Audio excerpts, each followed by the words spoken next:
हाय दोस्तों, कैसे हैं आप सब। मैं उम्मीद करता हूं आप लोग अच्छे होंगे। आज की वीडियो में आपका वेलकम है, इस्तकबाल है, स्वागत है। तो दोस्तों आज मैं लाया हूं आपको दिल्ली के महरौली में, जो कि बहुत ही एक सुनहरा इतिहास की इमारतें हैं, जो कि पुरानी इमारतें हैं, पुराना इतिहास है। जमाली कमाली मस्जिद। जी हाँ दोस्तों, इसका नाम आपने सुना होगा और बहुत ही कम सुना होगा। वैसे यहाँ का जो इतिहास है बहुत ही डार्क रहा है, तो इसके बारे में मैं आपको ले चलता हूँ। और ये दोस्तों यहाँ पे ऐसा बताया जाता है कि इस जगह पर जो है ना जिन जिन्नात रहते हैं कुछ, और कई लोग इस चीज़ का जो है ना यानी दावा भी कर चुके हैं। जगह ऐसी होती हैं जहाँ पर लोगों की आवाजाही कम होने लगती है, तो वहाँ पे आम तौर पे लोग बता देते हैं कि वहाँ पे भूतों का बसेरा है। तो मैं इन चीज़ों पे जो है बिलीव नहीं करता हूँ स्पेशली दोस्तों। फिर चलते हैं अंदर और इसकी जो है पूरी कहानी, जितनी भी जुड़ी हुई सटीक कहानी है वो मैं आपको देने की कोशिश करूँगा दोस्तों। फाइनली दोस्तों मैं जमाली कमाली मस्जिद पे मैं पहुँच चुका हूँ। ये रहा मेन गेट और ये देख सकते हैं बहुत ही पुरानी मस्जिद। जो यहाँ पर जो गार्ड हैं वो ऐसा बताते हैं कि यहाँ ड्यूटी करता हूँ, पर ऐसा कुछ मुझे कभी लगा नहीं।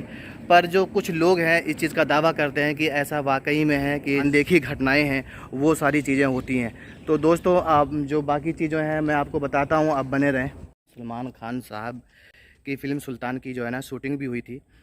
यहाँ पे आप देख सकते हैं, यहाँ पर जो है ना सुल्तान फिल्म में कपड़ा धो रहे हैं।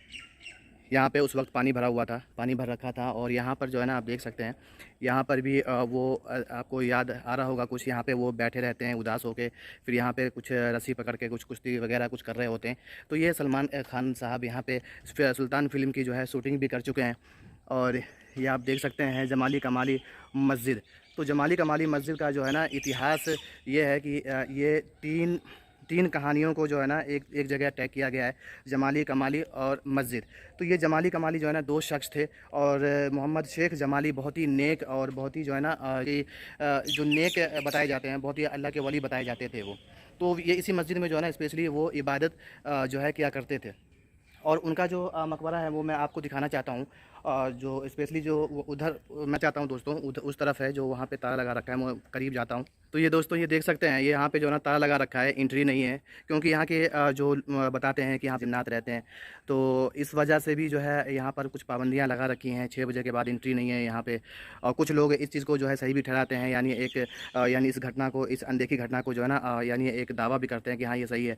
तो ये जो आप 2 कब्र आप देख रहे हैं, ये मकबरा, और 2 उसके बगल में जो है 2 कब्र है, वो जमाली और एक कमाली की है।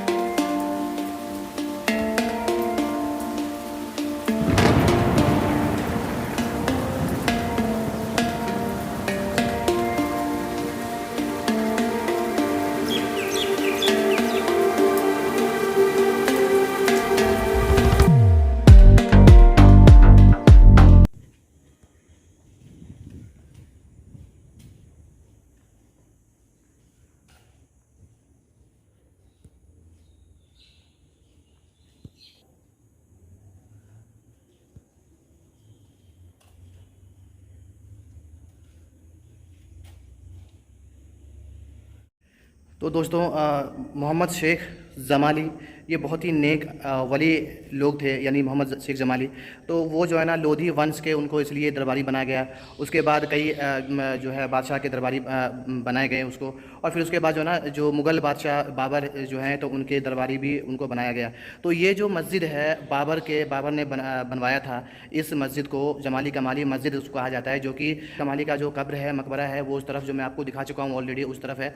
और ये मस्जिद है, और इस मस्जिद में जो है जमाली जो मोहम्मद शेख जमाली थे वो स्पेशली इबादत किया करते थे, जैसा कि मैं आपको बता चुका हूँ। तो ये जो है 1528 में बाबर ने बनाया था। तो दोस्तों ये जो जमाली कमाली मस्जिद के सामने जो है ना बिल्कुल सामने मालबन का मकबरा है, जो कि इसका जो इतिहास है ना काफ़ी ज़बरदस्त इतिहास है और बहुत ही पुराना इतिहास है, जो कि मुझे जो है ना काफ़ी अच्छा लगा, इंटरेस्टिंग लगा, जो आपको सुनना चाहिए दोस्तों।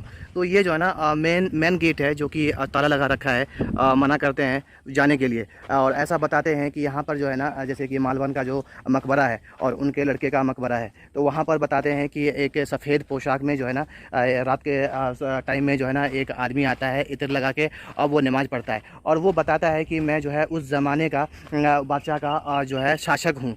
और जब यहाँ पे बताते हैं कुछ लोग जब यानी यहाँ पे आते हैं तो उसको वाकई में इत्र की दिन में खुशबू आती है।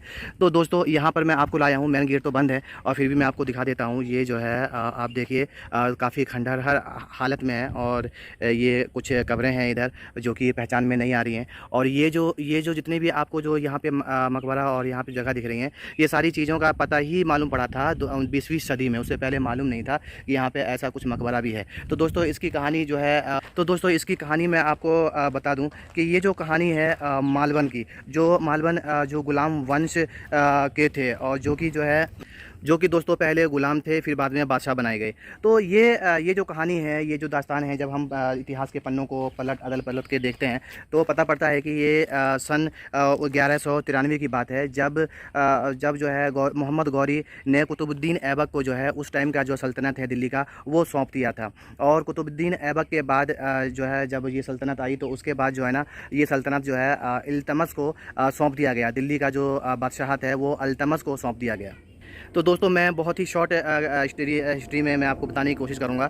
तो दोस्तों जब इल्तमस को जब ये जो सौंप दिया गया तो उसके बाद जो है ना क्या बताते हैं कि उसको जो है ना यानी दास की ज़रूरत पड़ती है, यानी कि गुलामों की ज़रूरत पड़ती है। तो वो गुलाम लेने के लिए जो है ना वो नियम यानी बना रखा होता है कि गुलाम मुझको ख़रीदना है और फिर उससे काम करवाना है। तो वो जो है बगदाद जाते हैं और बगदाद जाने के बाद वहाँ पे जो है उन्होंने 100 दास यानी 100 गुलाम का जो है उन्होंने वो डिमांड करते हैं। तो जिसमें से 9 गुलाम तो उनको मिल जाता है और 100वें की तलाश रहती है। तो 100वां जो है ना उनको जो मिलता है वो जो है बालबन नाम का एक गुलाम उनको जो है मिलता है। और फिर वो वापसी जो है वो दिल्ली सल्तनत में आ जाते हैं। यहाँ पे आने के बाद जब देखते हैं कि मालबन जो है ना काफ़ी यानी बदसूरत टाइप का है, यानी देखने सुनने में ठीक नहीं है और उसके बाद जो है कद उसका जो है छोटा है, तो वो जो है उसको काम में जो है ना लगा देते हैं, पानी पिलाने में और इधर उधर को जो भी काम में जो है ना उसको लगा दिया जाता है। तो उसके बाद जो है ना जब जो मालवन है वो एक दिन जो है ना मैं बता दूं दोस्तों जा रहे होते हैं और बीच में जो है ना रास्ते पर उनको जो है एक संत एक फ़कीर मिलते हैं और वो उसको जो है ना यानी एक बहुत ही ख़राब लफ्ज़ों में उसको बुलाते हैं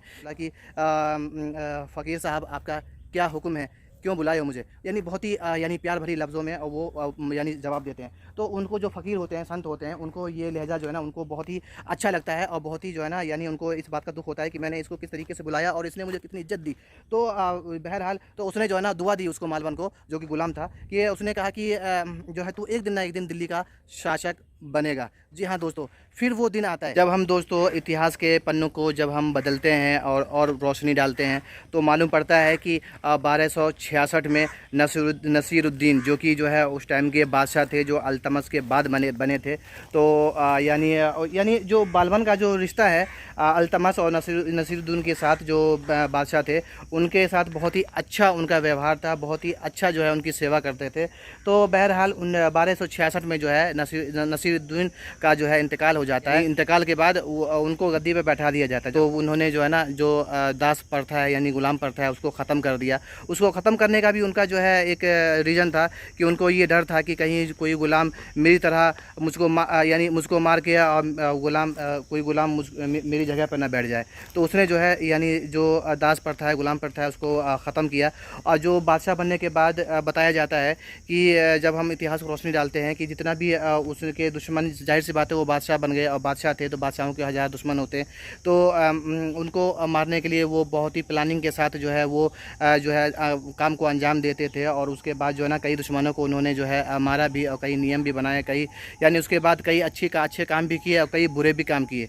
तो फिर जब हम और जो इतिहास पर रोशनी डालते हैं तो मालूम पड़ जो बालबन थे मंगोलों को रोकने के लिए वो अपने बेटे मोहम्मद ख़ान को लाहौर भेजते हैं, जो कि आज का नाम है, जो प्रेजेंट नाम है लाहौर में। तो लाहौर भेजते हैं मंगोलों को रोकने के लिए। और जब मोहम्मद ख़ान जो है मंगोलों को रोकने के लिए जाते हैं वहाँ पे, तो यानी वो मंगोलों को रोकने में कामयाब तो हो जाते हैं, पर बताते हैं कि उनको रोकने में कामयाब होने के साथ साथ वो खुद भी जो है ना शहीद हो जाते हैं। तो शहीद होने के बाद जो है जब मालवन को मालूम पड़ता है तो उनको इस वजह से बात का जो है ना बहुत ही सदमा और बहुत ही दुख पहुँचता है। और जो मंगोल जो बाकी बचे रहते हैं उनसे जो है ना काफ़ी मिन्नत मांग के, काफ़ी जो है ना रो धो के और काफ़ी जो है उनको पैसा दे के, यानी एक तरीके से उस अपने बेटे की लाश को जो है ख़रीदते हैं, यानी मैयत को ख़रीदते हैं। तो वो जो है ख़रीद के जो है ना लाते हैं और इसी के अंदर जो है उनका जो है मकबरा बनाया जाता है। यानी मालवन के जो मकबरा है उसी के अंदर उनके लड़के का मोहम्मद खान का भी मकबरा है। और बताया जाता है कि मोहम्मद खान का मकबरा तो है पर मालवन का मकबरा नहीं है, उसको मिटा दिया, उसको ख़त्म कर दिया, ख़त्म है, वहाँ पे है ही नहीं, खाली ज़मीन है। और मालवन का उनके लड़के मोहम्मद खान का मकबरा है। मकबरा उनके बेटे का मकबरा क्यों है? क्योंकि उनको जो है जो शहीदों का जो है दर्जा दिया गया था। तो दोस्तों ये कहानी थी मालवन के बेटे की, किस तरीके से उन्होंने जो है गुलाम से बादशाह बने और बादशाह बनने के बाद उन्होंने क्या क्या फेरबदल किया, क्या यानी दास प्रथा को ख़त्म किया, अपने दुश्मनों को जो है जो से ख़तरा था उसको ख़त्म किया। और फिर उसके बाद जो है यानी जो उसके लड़के का जो इंतकाल हो गया, उसके सदमे में 3 दिन के बाद उनका भी इंतकाल हो गया। तो ये सारी कहानी है, बहुत ही ज़बरदस्त, शानदार और सुनहरी कहानी थी। और ये देख सकते हैं चारों तरफ जंगलों से जो है ना ये घिरा हुआ है, काफ़ी खंडर हालत में है। और यानी जो चारों तरफ बाग बगीचे हैं, ग्रीनरी है, यानी काफ़ी अच्छा लग रहा है दोस्तों। आप आके एक बार आप विज़िट कर सकते हैं, काफ़ी अच्छा लगेगा, मन खुश हो जाएगा। और मैं उम्मीद करता हूँ कि आपका वीडियो देख के भी आपका मन खुश हो जाएगा दोस्तों।